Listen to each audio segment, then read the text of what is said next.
What's up les gars, c'est votre Blacky, back to the new vidéo où on va parler de Lil Xan. Avant de commencer, je tenais à vous remercier de m'avoir envoyé la news sur Instagram parce que j'avais vraiment pas vu, donc je vous remercie. On va parler de Lil Xan qui arrête les drogues depuis un bon moment et on va parler de son combat parce qu'il a eu quand même pas mal de choses. Quand je dis des choses, il a eu des crises d'épilepsie et c'est de ça qu'on va en parler dans cette vidéo. Comme d'habitude les gars, je compte sur vous pour lâcher un maximum de pouces bleus et de me dire en commentaire ce que vous en pensez. Dans une interview de TMZ, Lil Xan a déclaré qu'il avait eu des crises d'épilepsie à cause de son arrêt de Xanax. Il a décidé d'être sobre et d'arrêter de prendre de la drogue depuis la mort de Mac Miller en septembre 2019. Franchement, c'est une bonne décision, mais il a décidé de le faire seul et du coup, il l'a vraiment fait de la mauvaise manière. Du coup, il a eu pas mal de problèmes, ce qui l'a conduit à son hospitalisation. Je vais vous dire précisément ce qu'il a dit.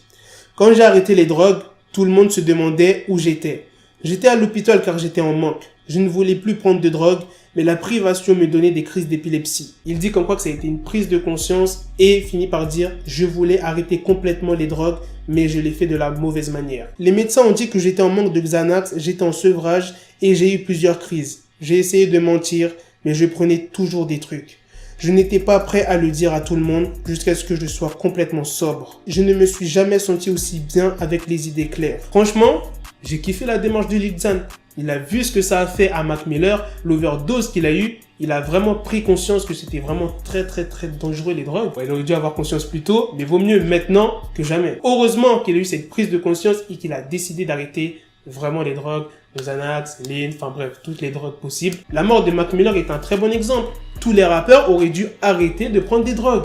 Mais il y en a qui continuent, il y en a qui sont en mode ouais, repose en paix, tout ça, nanani, c'est triste, mais ils continuent à prendre des drogues. Au moins, Lil Xan, lui, il a pris conscience, c'est bien, il a arrêté. Regarde pour ce qui s'est passé pour Famous Dex. Lui aussi, il a eu des crises d'épilepsie en plein concert. Rick Ross, qu'est-ce qui s'est passé? Il a failli mourir de Lean. Fredo Santana qui est décédé aussi par rapport au Lean. Les rappeurs devraient se poser sur une table et penser à tous les décès qu'il y a eu par rapport à la drogue dans le monde du rap.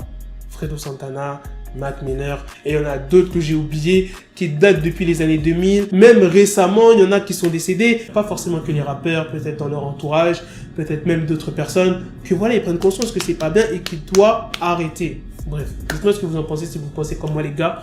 Et à la prochaine pour de prochaines vidéos. En tout cas, je suis un gars, j'écoute pas vraiment à fond Lil Xan, mais je kiffe la démarche qu'il a fait et je kiffe de ouf, tu vois. Bref, à la prochaine les gars pour de prochaines vidéos. Peace! Got the bezel, had to switch my schedule. On my dick, she Lego, never Lego. Him, I stuck up on me, so I call it Velcro. Tell her, need my dinero, pendejo. Hit my metro if it's about to peso, like it's Go Diego. Make it right on schedule. Got the pistol on me with the dick extendo. Bitches in the back just like a fucking echo. Hey, that bitch told me you got pencil dick. She grip on my dick like a selfie stick. I got a big gun, I need help with it. To wet your babe up, Michael fell with it.